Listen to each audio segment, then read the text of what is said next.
আবু জাহেলের নাম শুনছেন? হ্যাঁ, নামের অর্থ কি? মূর্খের বাপ। কোন সন্তান, কোন বাপ তার সন্তানের নাম মূর্খের বাপ রাখে? হ্যাঁ, তাহলে নামটা পাইলো কোথায়?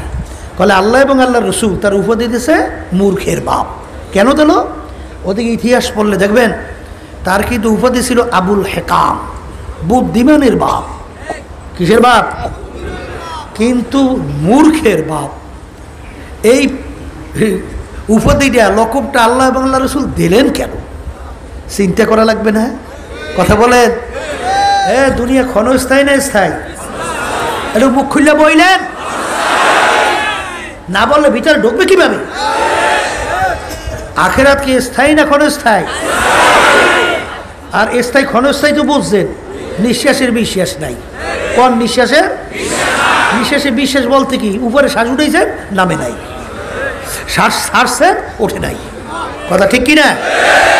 ওই যে ফিরোজ শাহী বাংলাদেশের ভিতরে গানে টান দিয়েছিল স্টেজে, 1 সেকেন্ডের নাই ভরসা, ঠাস।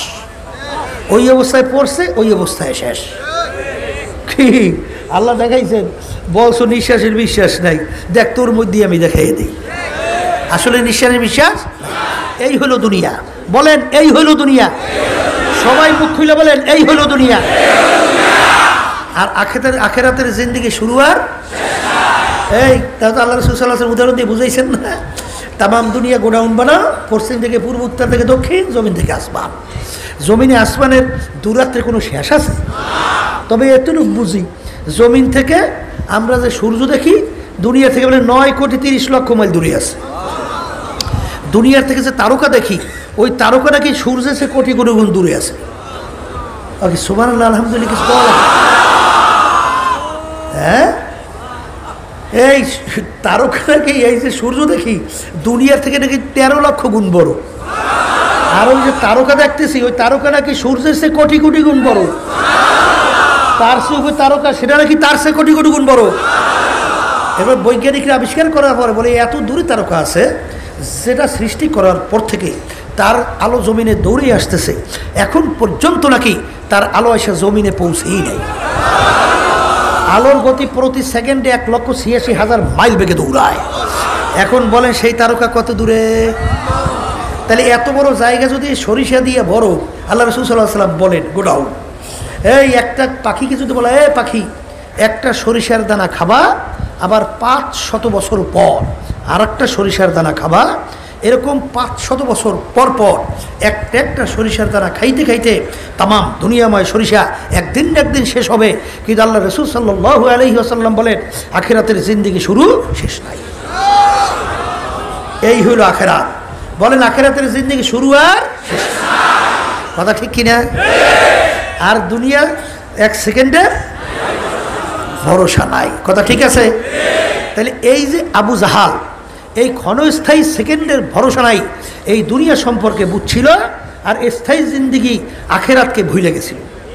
তাই এই যারা নাকি স্থায়ী জিন্দেগি শেষ করবে, অস্থায়ী জিন্দেগির পিছনে পইরা, এরা জ্ঞানী না বোকা? বলেন, সবাই বলেন বোকা। আর এই বোকাদের নেতৃত্ব দিত আবু জাহাল।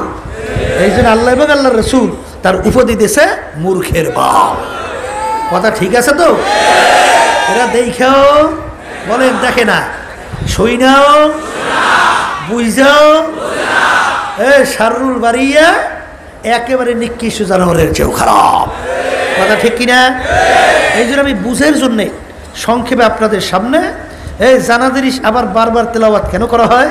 আল্লাহ রাব্বুল আলামিন বলেন ফাইদা তুলিয়াত আলাইহিম আয়াতুহু যাদাতহুম ঈমানা। এই জানাদের যদি বারবার তেলাওয়াত করে আলোচনা করো, এর মাধ্যমে তোমাদের ঈমান আরো বাইরে যাবে, নোকসান নাই। কি নাই? এই লাভ আছে। কি আছে? লাভ আছে। এই জন্য বারবার বলা হইতেছে, এই আল্লাহর বান্দারা, পর্দালে মা বোনরা যারা শুনতেছে, সংক্ষেপে বলছেন, বুঝবে যারা মানুষ, কিন্তু যারা আবু জাহাল মার্কা বুঝবে? কোনোদিন বুঝবে? এরা কিন্তু বুঝবে না। সংক্ষেপ বুঝেন। আল্লাহ রাসূল সাল্লাল্লাহু আলাইহি ওয়াসাল্লামকে আল্লাহ রাব্বুল আলামিন দুনিয়াতে পাঠাইছেন। কেন পাঠাইছেন? আল্লাহ রাব্বুল আলামিন তার রসুলকে পাঠানোর কারণ বলে ওমা আরসালনাকা ইল্লা রাহমাতাল লিল আলামিন, আমি আমার রসুলকে দুনিয়াতে পাঠাইছি শান্তির দূত হিসাবে। কিসের দূত? হ্যাঁ, ওই আলোচনার দিকে এখন যাব না, বাস্তবতা আছে না নাই? এই আমাদের একটু সংক্ষেপে বুঝাই এর জন্যে যারা মানুষের সুরাতে এখনো বুঝতে চান না। আমি সেই রাষ্ট্র ভারত, বর্তমানে সরকার পরিচালনা করে বিজেপি, এর প্রধানমন্ত্রী নরেন্দ্র মোদী শান্তির ব্যাপারে আলোচনা করতে যাইয়া বলছিল উদাহরণ দিয়া, আল্লাহ রসুল সাল্লাল্লাহু আলাইহি ওয়াসাল্লাম তার নীতি আদর্শ যদি ফলো করা যায় তাইলে শান্তি দেখতে পাবা, শান্তিতে থাকতে পারবা। আসতে কয় কথা ঠিক কি না? তাহলে শান্তির দূত হিসাবে আল্লাহ পাঠাইছে না? না পাঠায় না? তিনি যে শান্তির দূত এবং সর্বশ্রেষ্ঠ মহামানব, তার বাস্তবতা আমরা শুধু বলি না, বিজাতিরাও বলি। অক্সফোর্ড বিশ্ববিদ্যালয় জানেন তামাম দুনিয়ার ভিতরে উল্লেখযোগ্য শিক্ষা প্রতিষ্ঠান। শোনেন নাই অক্সফোর্ড? শোনেন নাই? সৃষ্টির পরে এটা সৃষ্টি করছে বিজাতিরা। ওরা সৃষ্টির পরে, দুনিয়া সৃষ্টির পরে 100 মনীষীর নাম ওরা লিপিবদ্ধ করছিল। তাহলে সেখানে প্রথম নামটা ওরা নিয়ে আসছিল আল্লাহ হাবিব মুহাম্মদুর রাসূলুল্লাহ সাল্লাল্লাহু আলাইহি ওয়াসাল্লাম। এইটা কি আমরা করছি না বিজাতিরা? ওই বিজাতিদের শাগরেদরা বলে, যারা এটা লিপিবদ্ধ করছে, যে এমন এক লোকের নাম নিয়ে আসে সে তো বিজাতিদের নবী। এটা আমাদের জন্য একটা লজ্জাকর ব্যাপার না? নাম নিয়ে আসেন, ঠিক আছে, একটু নিচে রাখা যায় না? প্রথম নামটা একটু পরিবর্তন করা যায় না? তা যারা এটা প্রথম নাম নিয়ে আসছিল তারা বলছিল, তাই তোমার প্রস্তাবটা তো আসলে ভালো, তোমাদের প্রস্তাবটা কি ভালো, তাইলে তোমরা কোন নামটা প্রথম নিয়ে আসা যায় এরকম একটা নামের প্রস্তাব দাও। তাহলে তামাম দুনিয়া তন্ন তন্ন করে ঘুরছে, হন্য হন্য হয়ে ঘুরছে, কিন্তু ওই নামের সামনে দ্বিতীয় আর কোনো নাম পাওয়া যায় না। এখনো সেই বই, এখনো নাম রাখছে দ্য 100, এখনো বিভিন্ন জায়গায় আছে না নাই? আছে। এই আমি মদিনা শরীফ গেছি, নিজের হাই সাহেব আসছে, সে আমাকে তার বাসায় দাওয়াত দেওয়ার পরে বলছিল, হুজুর এই বইটার নাম কি? বলো দ্য 100। তো দেখলাম, বলে হুজুর নামগুলো পড়িয়ে দেখেন, প্রথম নামটা কি? আমি পড়িয়ে দেখি প্রথম নাম হযরত মুহাম্মদুর রাসূলুল্লাহ সাল্লাল্লাহু আলাইহি ওয়াসাল্লাম। তার নামটা প্রথম নিয়ে আসতে বাধ্য হয়েছে বিজাতিরা। শান্তির দূত প্রমাণিত হয় না? হয় না? হয়। এরপরে আল আমিন কইছিল কি? মুসলমানরা কাফেররা? হ্যাঁ, এই সালিশির ব্যাপারে কোনো ঝামেলা বাজলে সবাই যে তার শরণাপন্ন হইতো না? হইতো না? এই যে হজরে আসওয়াদ নিয়ে যখন ঝগড়া বাজলো, তখন আল্লাহ রসুলকে সালিশদার হিসেবে মানছিল, সে যে ফয়সালা দেবে ওইটাই ঠিক। আল্লাহ রসুল সাল্লাল্লাহু আলাইহি ওয়াসাল্লাম রুমাল বিছাইয়া পাথর নিজের হাতে উঠেই দিয়া, তারপর 4 কবিলার এই মুরব্বী তাদের বলে 4 কোনা ধরো, ধরছে, চলো আল্লাহর ঘরের কোনায় যে হজরে আসওয়াদ লাগানো আছে, ইয়ে করলে এখন রাখো। আল্লাহর হাবিব নিজে তার পাথরটা উঠাইয়া কর্নারে রেখে দিচ্ছে। তাই 4 গ্রুপ কি হয়েছে? শরীক হইল, আর ঝগড়া নাই। কথা ঠিক কিনা? তাই তিনি কি শান্তির দূত? কথা ঠিক কিনা? হে আল্লাহর বান্দারা, আল্লাহ রাসূল সাল্লাল্লাহু আলাইহি ওয়াসাল্লামকে আল্লাহ দুনিয়াতে পাঠাইলেন প্রায় 32-এর মতো মুআজিজা আল্লাহ রাব্বুল আলামিন তার থেকে প্রকাশ করাইছেন। এর ভিতরে তো জানেন, 2-1টা উল্লেখ করি। ছোট মায়ের কোলে দুধ পানকারী এতটুকু বাচ্চা আল্লাহ রাসূল সাল্লাল্লাহু আলাইহি ওয়াসাল্লাম তার কাছে নিয়ে গেল দোয়ার জন্যে। আল্লাহ রাসূল সাল্লাল্লাহু আলাইহি ওয়াসাল্লাম বাচ্চাটাকে দেখা মিসকি মিসকি হাসতেছে। হাসে বাচ্চাটাকে প্রশ্ন করে, বাচ্চা বলো তো আমি কে? কাকে জিজ্ঞাসা করে? মায়ের দুধ পানকারী বাচ্চা। মালিকের কুদরত, বাচ্চার জবান খুলে গেছে। বাচ্চা বলতেছে, আপনি মুহাম্মদুর রাসূলুল্লাহ। এই ঘটনা দেখা শোনার পর কাফেররা, এই আবু জাহাল মার্কা, উতবা সাহেব আবুল হাম মার্কা, মানুষ রূপে কুত্তা শুয়ারের চেয়েও খারাপ, বুঝছিল? আসতে কয়, বুঝছে? শুধু তাই না, ঘটনা একটা দুইটা না। আবু জাহিল চিন্তা করলো, আমার ভাতি যেত বড় জাদুঘর হইল কেমনে?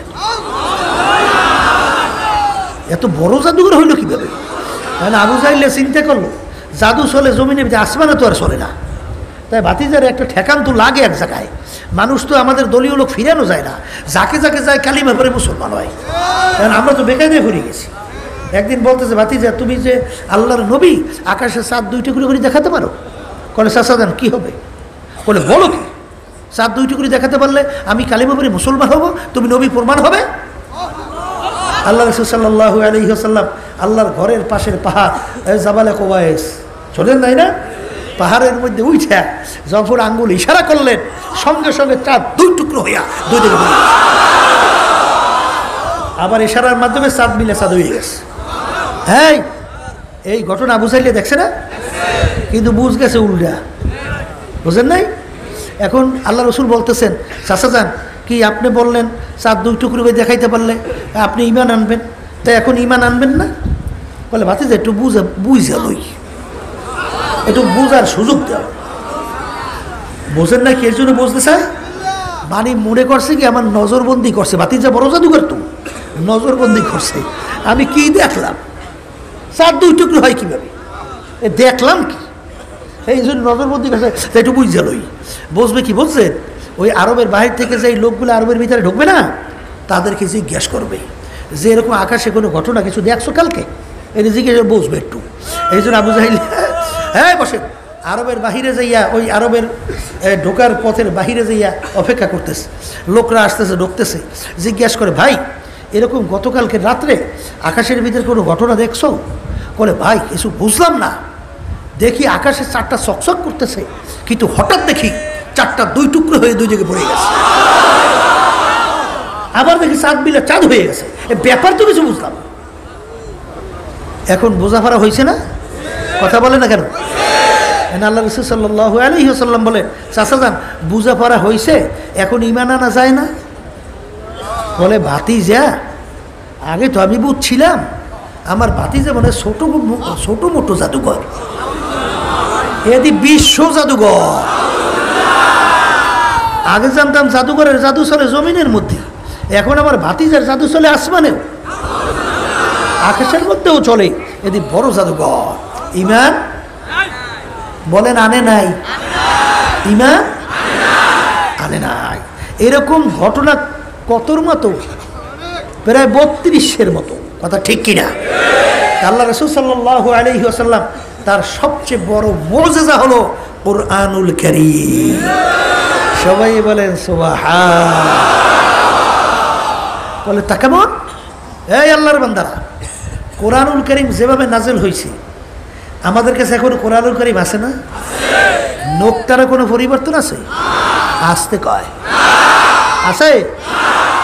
এই আল্লাহর বান্দারা, এই যে আপনারা জানেন যে মরিস বুকাইলি ফ্রান্সের একজন বিশ্ববিখ্যাত বৈজ্ঞানিক না, তিনি চিন্তা করলেন যে কোন কিতাবটা আসলে সৃষ্টিকর্তা, এটা আমার তালাশ করে বের করা লাগবে।